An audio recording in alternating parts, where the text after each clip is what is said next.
Welcome back to the deep dive. Usually when we say we're looking at a blueprint on this show, we're talking about something tangible, Right. breaking down the architecture of a skyscraper Yeah. or maybe the code behind a massive AI platform. But today, we are looking at a blueprint for, well, for us, for you, for me, for the human soul. It is definitely a radical departure from our usual tech and history stacks. Mm. We're looking at a philosophy, a comprehensive spiritual framework, really, known as Lifechanyuan. And just to set the stage for everyone listening, because I know spiritual framework can sound a bit vague, this isn't your standard self-help, breath and the good energy kind of thing. Not at all. We've been reading through a massive stack of documents, essays, lectures, even prayers by the founder of this movement, a man named Feng. And I have to say, this material doesn't just suggest you change your habits.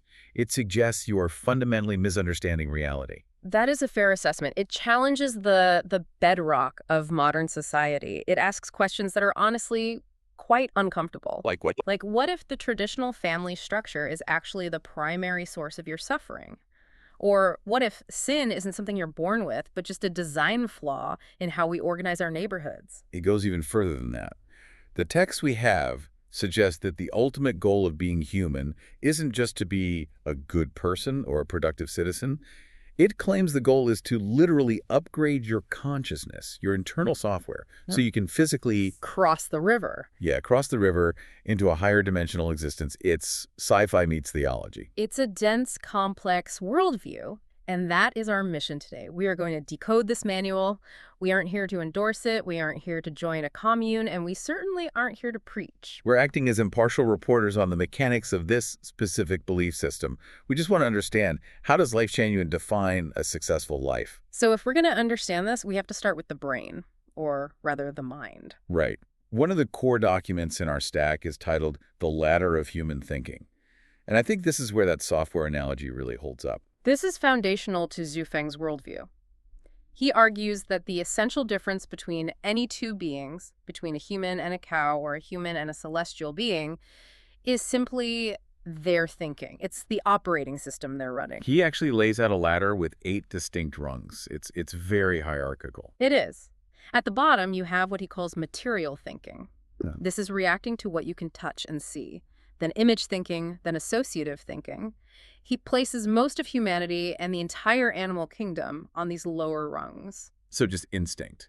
Pretty much. It's thinking that's driven by survival, instinct, and immediate reaction. And the higher rungs, because this is where it started getting pretty esoteric for me. As you climb the ladder, you move away from the physical. You have visualized thinking, then taiji thinking, which is understanding the balance of yin and yang, the interplay of opposites. Right. Then formless thinking, which he associates with the Buddha. But the peak, the 8th rung, is what he calls holographic thinking. Holographic thinking. That sounds like something out of a theoretical physics paper. It overlaps, actually. In a hologram, if you cut it in half, each piece still contains the image of the whole. Right? Feng argues that holographic thinking, which is the thinking of a god, is the ability to perceive the universe not linearly, but simultaneously. You understand the origin of life, the structure of the cosmos, the multidimensional nature of space, all at once. So you aren't thinking A leads to B. You're seeing the entire alphabet instantly. Precisely. And the stakes here are incredibly high according to the source material. This isn't just about being smart. Feng writes that the universe sorts beings based on their frequency. Their frequency. Yeah. If a person retains animal thinking throughout their life, if they're only concerned with food, territory, and reproduction, they will physically reincarnate as an animal. To become a celestial, you have to upgrade that software. This brings up my absolute favorite analogy from this section. It's brutal, but it sticks with you.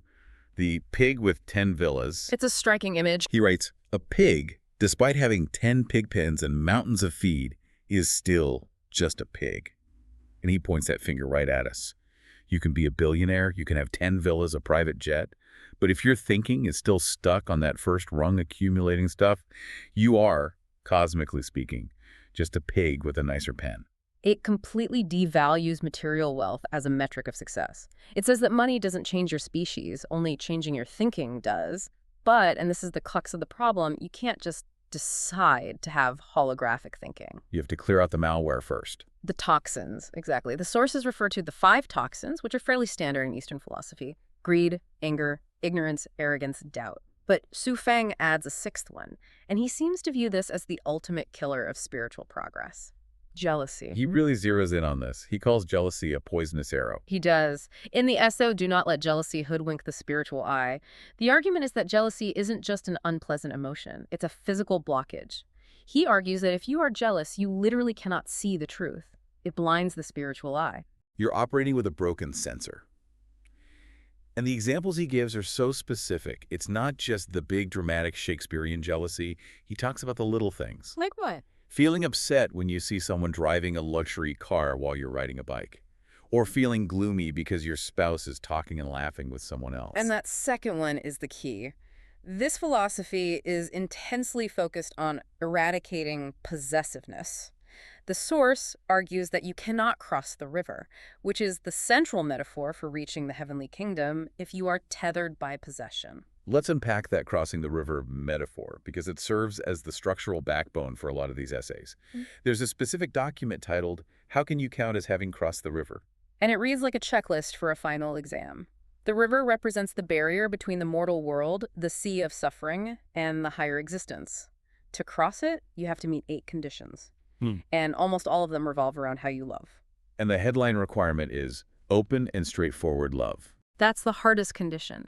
The requirement is that you must allow others to love what you love without jealousy. You cannot possess anyone. If you love someone, you must be happy when they find joy with anyone, not just you. Which, let's be honest, goes against pretty much all of our cultural programming.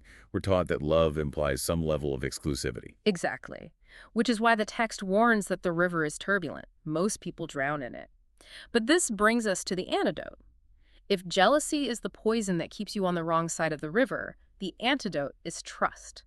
And the source material uses stories, very vivid narrative stories. To explain this, you're thinking of the earthquake story. Yes, this is from the essay on trust. This one really landed for me. It's a retelling of a story from the 1989 Los Angeles earthquake. A father rushes to his son's school, and the building is just flattened. It's a pancake of concrete. And everyone is telling him to give up. The fire chief, the police, other parents, they're all saying, it's too late, go home, they're dead. Logic dictated that they were dead. But the father keeps digging. He digs for 8 hours, 12 hours, 24 hours. He digs for 38 hours straight. His hands are bleeding, he's exhausted. But he keeps digging because of a promise he made to his son. No matter what happens, I will always be with you. And at the 30th hour, he pulls back a piece of rubble and hears a voice. It's his son. Oh, wow. The boy and 13 other students survived in a small wedge of air. And when the dad calls out, the first thing the boy says is, I told them if my dad is alive, he'll save me. It gives you chills. It illustrates the Lifechanyuan concept that trust is honey. Trust bridges gaps that logic says are impossible. But then, to make sure we understand the stakes, Su Feng contrasts that with a tragic story from Chinese history. The story of Wu Zixu. This is the mistrust is a dagger side of the coin. Right. Wu Zixu was a general fleeing persecution. He reaches a river, desperate to escape, and an old fisherman agrees to ferry him across. Wu Zixu is grateful. He gives the man his valuable sword as thanks, but then right before he leaves, he pauses. He asks the fisherman, if the soldiers come, please don't tell them where I went. He insults the man's integrity. He does. He showed mistrust to the person who just saved his life. The fisherman was so deeply insulted by the suspicion that he overturned the boat and drowned himself to prove his loyalty. That was heavy. It's extreme, but the point the philosophy is making is that mistrust destroys relationships. It kills the connection between souls. So if you want to upgrade your software to that holographic level, you need absolute trust and absolute integrity. Speaking of integrity, we have to talk about Thea. Thea and the Ruby. This felt like a movie script buried in the philosophical texts. It's a perfect illustration of what Su Feng calls wealth of the soul. Thea was a bank employee in Germany before World War II. A wealthy client entrusted her with a massive, priceless ruby for safekeeping. Then the war hits. Germany is flattened, the bank is destroyed, the client disappears. Thea is left alone, in poverty, raising 3 kids in the ruins. She is essentially starving. And she has this ruby. She could sell it, feed her family, live comfortably for the rest of her life. No one would ever know. But she doesn't. She holds on to it. For decades, she guards it through the war, through the Reconstruction. Eventually, she tracks down the client's grandson and returns it. She refuses a reward. And the payoff, and this is the part that connects it to the philosophy, isn't that she got rich from the ruby. It's what happened to her name. Yes. After she died, her name, Thea, was sold to a trust company for 8 billion marks. Her name itself had become a synonym for absolute, unshakable integrity. It reinforces this idea that in this worldview, your character is your currency. The universe is keeping a ledger, even if no one else sees it. Correct. So we have the software of the mind, the latter. We have the emotional requirements, trust and integrity. But now we have to get to the part of the philosophy that usually makes people stop and say, whoa, wait a minute. The family. We have to talk about the structure of society, specifically the family. This is undoubtedly the most provocative part of the material. We're used to hearing family is everything, but Suvang argues the opposite. He calls the traditional family a sea of suffering. It's a shocking statement to modern ears, but he approaches it from a structural perspective. He views the nuclear family as a capitalist unit. He says, the family is the life investment project for most people. You invest in your spouse, you invest in your kids, and you expect a return. He's saying it's transactional.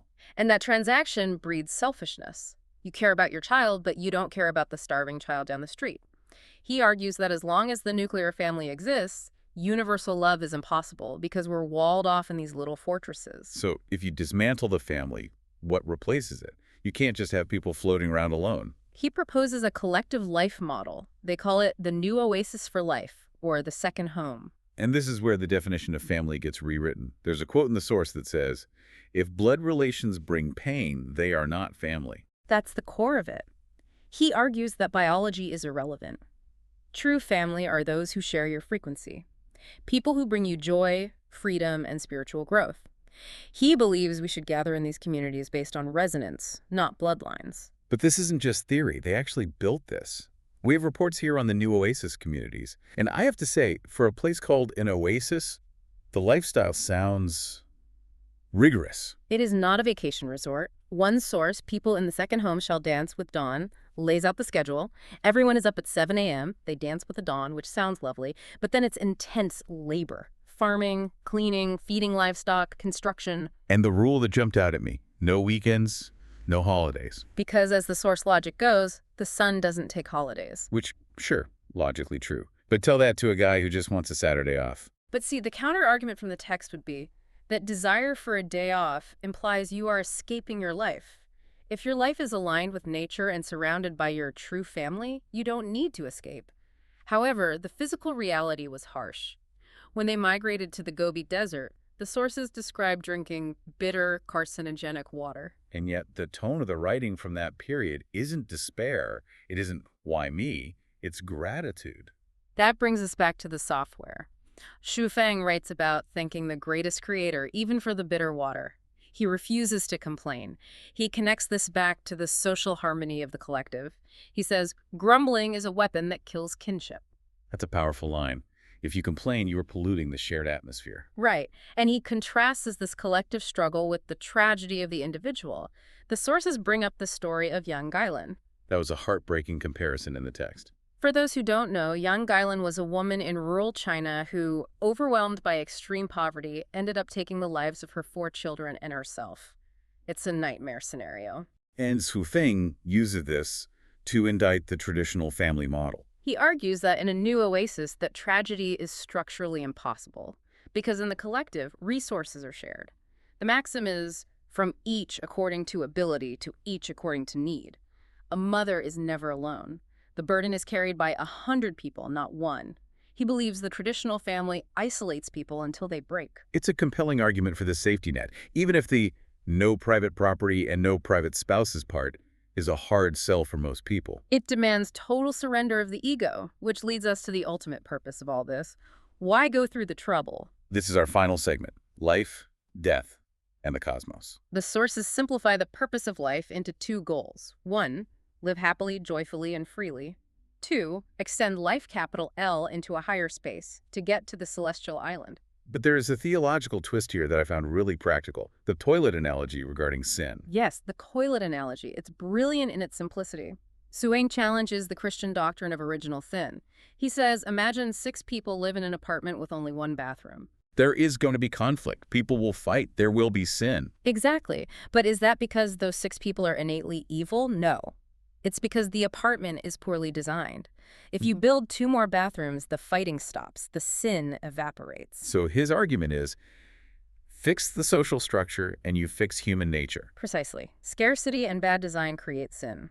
The new oasis is an attempt to build the apartment with enough bathrooms, metaphorically speaking. Now, we have to touch on death, because for a philosophy about life, Schulfan gives very specific instructions on how to die. It's the ultimate test of non-attachment, he writes. No resuscitation, no grave, no memorial, no tombstone. Let me dissipate in the wind. He wants his ashes scattered, and he wants people to sing and dance, not mourn. Because if you truly believe the philosophy, death is just a graduation. If you've upgraded your thinking from pig to holograph, you are moving to a better location. To mourn would be to admit you don't trust the process. It circles back to this concept of cosmic justice. The world is faultless. All faults lie within us. That is the hardest pill to swallow in the entire stack. It implies that external reality is just a projection of your internal consciousness. If you are suffering, if you see ugliness, it's because there's a smudge on your lens. So, no blaming the economy. No blaming the politicians. No blaming anyone. Right. Total self-responsibility. If you change your frequency, you change your reality. It's a philosophy of absolute agency, but it puts absolute pressure on the individual to police their own soul. It really is a complete overhaul of how we typically operate. So let's wrap this up. We've looked at the mind, the family, and the cosmos.